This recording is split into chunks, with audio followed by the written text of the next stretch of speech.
Bienvenue viewers, ici Jesper et Galomri. Bonjour à tous. Pour la FAQ, la première FAQ du livre, je sais pas s'il y en aura d'autres, enfin il y en aura certainement d'autres. A priori, mais ouais. En tout cas pas avant la sortie je pense. Ouais, donc on a le temps. On a sélectionné pour vous les meilleures questions qui ont été posées du coup sur Instagram, sur le post YouTube et tout, vous reconnaîtrez. On n'a pas cité les noms mais vous allez vite comprendre. C'est des questions assez intéressantes et ça va vous permettre de comprendre ce qui va se passer. Déjà, si vous avez cliqué, vous savez peut-être pas, il y a un livre qu'on a fait, hein, qui est en précommande. Oui.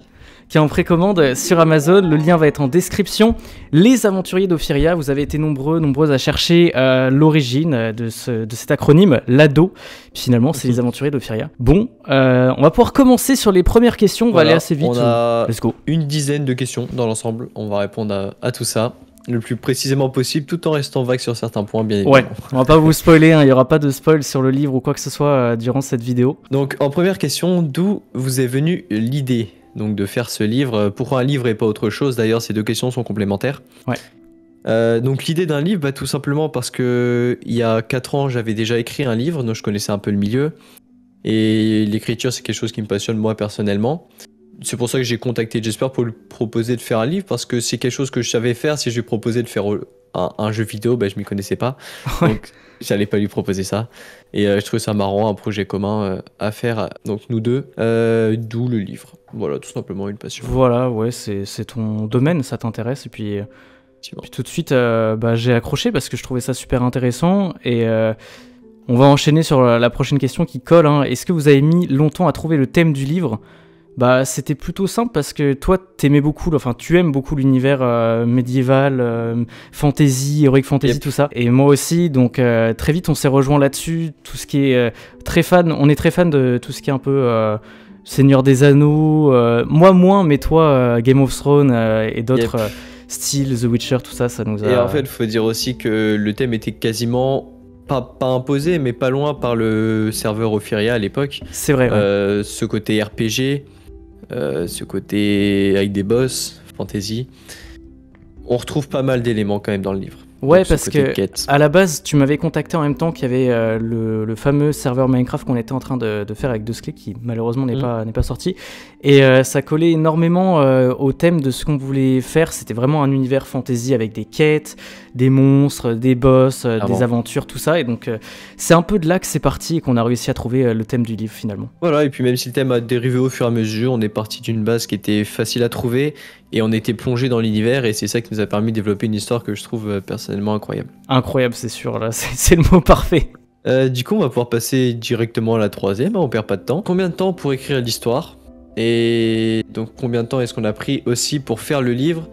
Donc on va commencer par l'histoire, parce que c'est vraiment deux questions qui nuancent pas mal les aspects.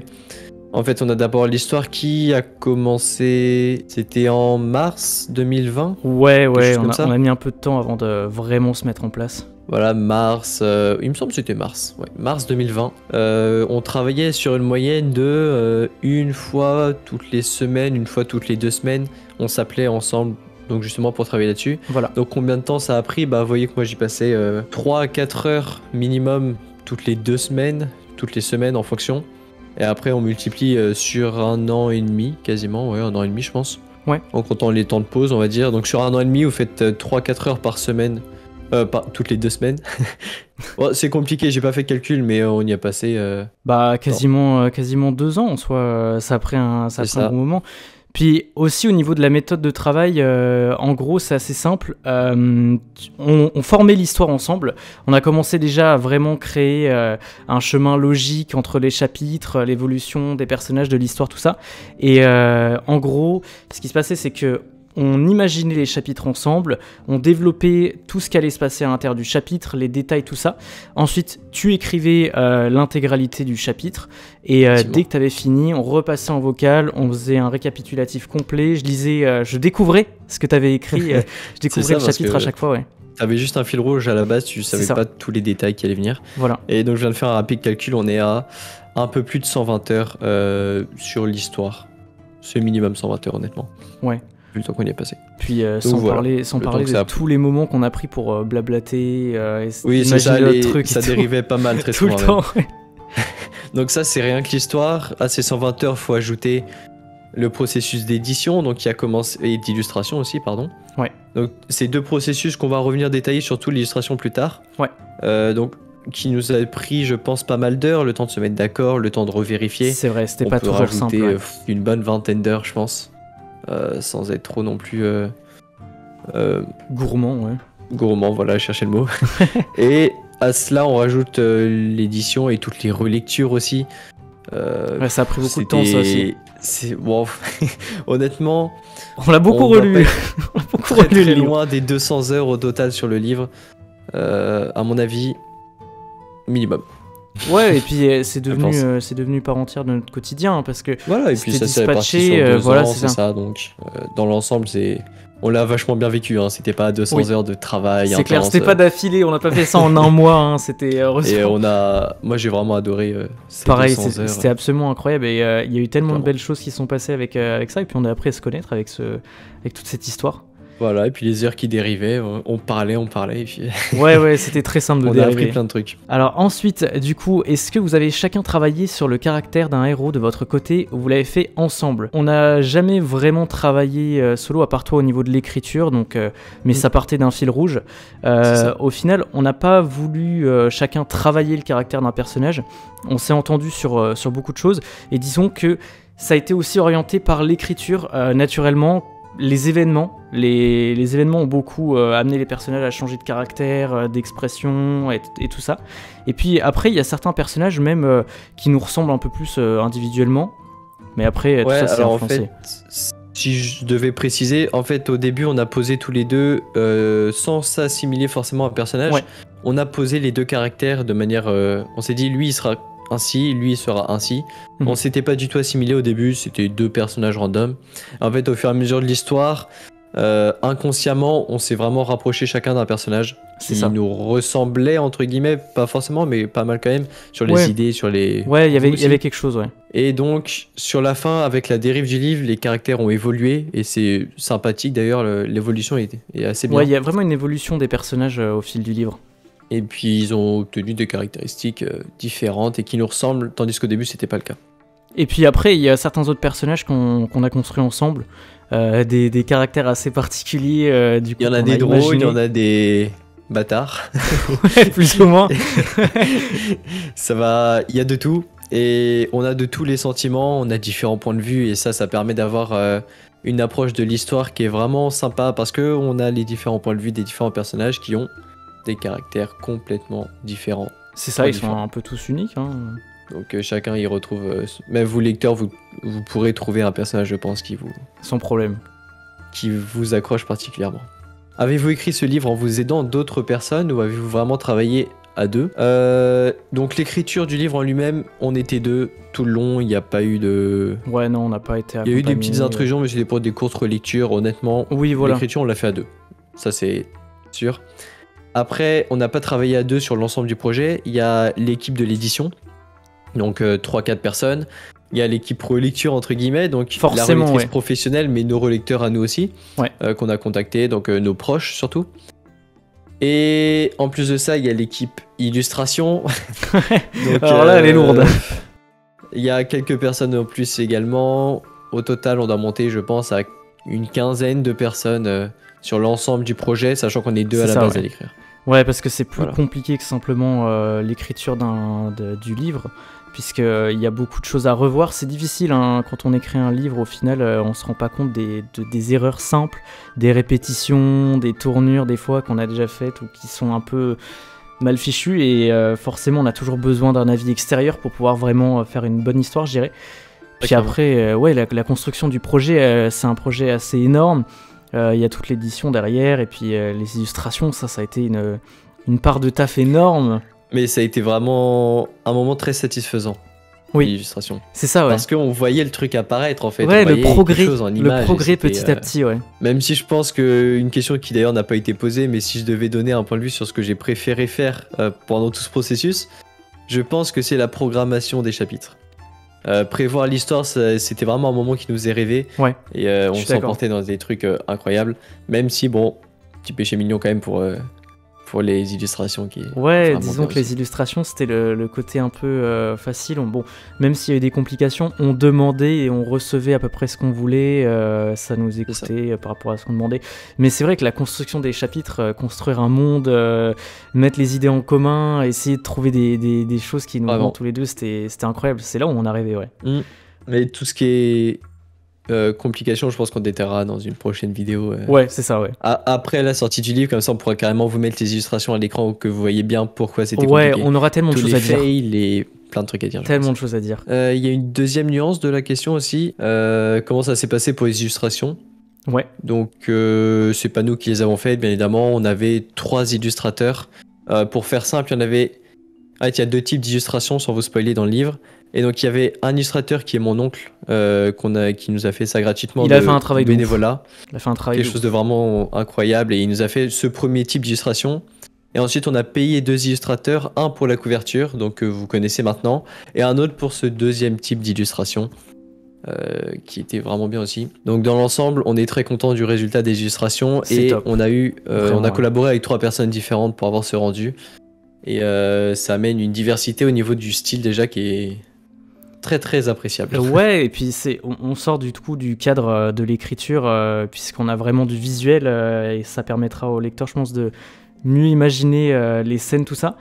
Et franchement, je dirais aussi que c'était un peu la période la plus incertaine parce qu'on n'était jamais vraiment sûr du résultat final. Mais ça dépendait pas de nous en fait. Ouais, c'est ça. On n'était pas maître de la situation quelque part. Et ça continue encore aujourd'hui dans ce processus d'édition. On ne peut rien faire. On subit un peu l'attente. Ouais, voilà. Et c'est un peu perturbant quand tu as créé une histoire et que tu passes de maître de tout à maître de rien en fait. Ouais, en fait on demandait plus ou moins ce qu'on voulait, mais après on recevait en fonction de la personne qui crée les illustrations à chaque fois. Je pense qu'on l'a bien choisi quand même à terme. Oui, à terme, franchement, le résultat est sublime. Je pense qu'on a eu ce qu'on voulait, voire peut-être même plus que ce qu'on voulait. Parce que... Et puis dans une 50aine de jours... le résultat final entre les mains, ouais. Le fameux résultat entre les mains. Alors du coup, la question est bonne, la suivante. Est-ce qu'il y a eu des désaccords entre vous? Honnêtement, non. Franchement, c'était vraiment cool de travailler avec toi parce qu'on était... Déjà, on arrivait souvent à se mettre d'accord sur les problèmes, on réfléchissait logiquement. Je pense que mutuellement, on n'est pas du genre à se gueuler dessus ou à résoudre en fait. Voilà, c'est ça, ou à résoudre les problèmes. Un plaisir partagé parce qu'on est complémentaires et on a des compétences que l'autre n'a pas et inversement, on se complète vachement. Et donc sur un livre, donc un processus qui est tellement où il y a besoin de tellement de capacités différentes. Ouais, et puis il faut se remettre en question. De couvrir chacun des parties et puis des fois on était juste spectateur de ce que l'autre faisait et inversement. Et c'est puis, ça, ouais. Dans l'ensemble, on a trouvé quelque chose de complémentaire en fait. Ouais, on s'est très bien complété. Il n'y avait pas d'embrouille quand il y avait une divergence d'opinion. C'était surtout des arguments qui passaient. Et puis voilà, personne n'avait la grosse tête à vouloir s'imposer. Ouais, je dirais que j'ai été le plus tatillon. C'est moi qui ai posé, je pense, le plus de problèmes au niveau de certains types de détails ou des choses que je voulais rajouter pour qu'il y ait un peu plus d'épique ou tout ça. Mais dans l'ensemble, on arrivait toujours à tomber d'accord et c'était vraiment cool. Il n'y a pas eu de prise de tête. Je dirais la partie la plus compliquée, c'était avec les illustrations. Mais on était d'accord, en fait, c'était plutôt nous en opposition avec les aléas des illustrateurs, si ça nous allait c'est ou pas, ça. Donc on n'a pas eu de désaccord entre nous, mais c'est arrivé, notamment avec les éditions, par exemple, d'avoir des désaccords avec eux. C'est vrai, ça aussi. Ouais. Mais on était toujours d'accord, étant donné qu'on a un style commun et on a des attentes communes. Ouais, voilà, on a construit le projet ensemble, on est d'accord sur tout, sur le fond. Du coup, question suivante, question marrante. Ouais, elle est marrante, celle-là. Est-ce que Galamri t'accompagnera lors des dédicaces des livres? Évidemment, en fait. Oui, c'est tellement logique. Étant donné que j'ai écrit le livre, si je suis pas là, c'est un peu con. Ouais, ça serait très con. Puis... Solitude, quoi. Si c'est commu, donc pareil, il peut pas ne pas être là. En fait, si vous voulez, les dédicaces, c'est vraiment à deux. Je pense pas qu'on va en faire tout seul, à moins qu'il y ait une forte occasion et que l'autre soit pas dispo. Ça pourra se négocier, mais très peu probable. On verra.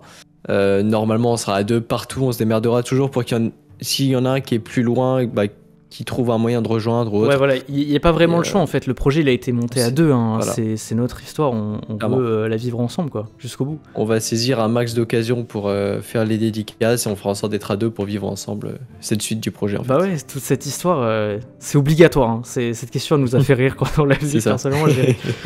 Alors du coup, la dernière question qu'on a pris, qui est une question intéressante. Est-ce que vous allez faire une marque de vêtements liée au livre ou autre ? Alors ça soulève plein d'autres questions parce que pourquoi pas déjà, mais il faudrait qu'on ait des opportunités et puis il n'y a pas que cette idée de marque de vêtements. Si jamais le projet se développe et qu'on a des occasions, pourquoi pas même des objets divers, des goodies, je sais pas. Hein. Des figurines, des posters, tout ce qui peut être dérivé et qui pourrait vous intéresser. Hein, là aussi vous pourrez avoir votre avis sur ce qui vous intéresse. Mais après, encore une fois, c'est pas tout de suite de notre ressort. Il faut qu'on analyse, faut qu'on voit, et puis ça sera une question d'occasion. Je sais pas. C'est ça en fait. Si on a des contacts, si vous avez des contacts, ça va passer par là aussi. Hein. C'est clair. Quelqu'un qui gère une imprimante et une imprimerie, pardon. Et qui pourrait Parce faire qu'une seule imprimante, ça va être chaud là. C'est un peu con. Non, une imprimerie ou quelqu'un qui aurait une entreprise d'objets. De ce type un peu dérivé, genre mug, figurines ou autre. Ou si vous avez des astuces, ça passe par vous connaissez un peu plus dans le milieu, s'il y a une forme de sponsoring, quelque chose d'intéressant qui en découle, quoi. Parce que je suis sûr qu'avec ce qu'on a créé, avec l'univers qu'on a créé, on a clairement de quoi faire au niveau de tout ce qui peut être dérivé. C'est vraiment un univers très complet, donc en soi, ouais, infini, totalement infini, ouais. On s'est fait plaisir et il est magique. C'est le mot. C'est clairement le mot. On a vraiment de quoi faire. Donc, pour ce qui est des vêtements, je sais pas. C'est possible. C'est clairement possible. Pourquoi pas ? C'est pas prévu. Il y a rien de prévu par rapport à ça. Déjà, on est très heureux que vous puissiez bientôt avoir le livre en main. Ça va être le premier. Oui, c'est le premier objet dérivé. C'est ça. C'est le premier objet dérivé en soi. Puis sinon, c'est juste des petites idées, des petits rêves, des petits objectifs qui seraient marrants, mais on n'a pas forcément les occasions, donc on verra. Voilà, disons que c'est un plus. C'est un plus, si ça doit venir, ça viendra, et puis on vous tiendra au courant. Voilà, je pense qu'on a répondu à toutes les questions. Si jamais vous avez d'autres questions, n'hésitez pas, on y répondra. De toute façon, on reviendra dessus. Je serai certainement en live pour en parler avec toi, Galomri, encore de ce projet. Pas, effectivement. Et puis, surtout à la sortie, je pense qu'on va revenir en force. C'est clair, il va y avoir beaucoup de choses à dire. Pour présenter des passages ou autres, on sait pas. On ouais, verra. pourquoi pas parler de certains trucs. Il y aura plus de références, vous aurez plus de matière, il y aura une compréhension de l'histoire, des personnages, tout ça. Donc forcément, ça va relancer l'engouement et ça va nous permettre d'avancer à un autre chapitre de cette histoire. Hein. Donc, et puis en plus, les séances dédicaces, tout ça, ça va créer beaucoup d'opportunités. Pour tout ce qui est info, du coup, il y a un compte Instagram qui sera mis en description. Vous pouvez déjà le regarder, il y a quelques petites choses qui sortiront dessus, il y aura des stories, des annonces, tout ça. Aussi sur le serveur Discord qui est en description également, vous aurez des informations. Pour le reste, il y aura certainement des posts sur Instagram pour vous dire. Puis pour l'instant, on va attendre que ça sorte. Vous pouvez le précommander déjà, le lien aussi dans la description, ça va peut-être même apparaître sous forme de fiche, il y a beaucoup de choses dans cette description. Et puis si vous attendez des news de l'actualité, c'est très clairement sur le compte Instagram, tout va paraître, que ce soit des dédicaces ou les dates de dédicaces, les lieux de dédicaces, ou encore s'il y a un objet dérivé qui sort, ce sera là-dessus directement. Voilà, tout sera dessus, c'est le compte officiel du projet, donc voilà. Bah écoute, je pense qu'on est bon. Merci beaucoup pour cette FAQ, hein. C'était un plaisir. Merci pour l'accueil sur cette chaîne. Un plaisir de répondre aux questions des abonnés. Un mot pour la fin. Un mot sur la fin. Pour la fin, pardon. C'est tellement la question piège. C'est ça. Je cherche un truc un peu sympa. Ouais, bah tout simplement, rêvez bien. Profitez de cet univers magique. Bientôt. Puis imaginez beaucoup de choses, hein, parce qu'il va y avoir beaucoup de choses qui vont être liées à ça et vous allez... Et ça vous fera imaginer aussi. Ça va vous faire rêver aussi, c'est clair. Merci tout le monde, c'était Jesper et Galomri pour cette première FAQ. On vous fait des gros bisous et on vous dit à très vite pour la suite de nos aventures. Et pensez à précommander. Hein. Bye bye.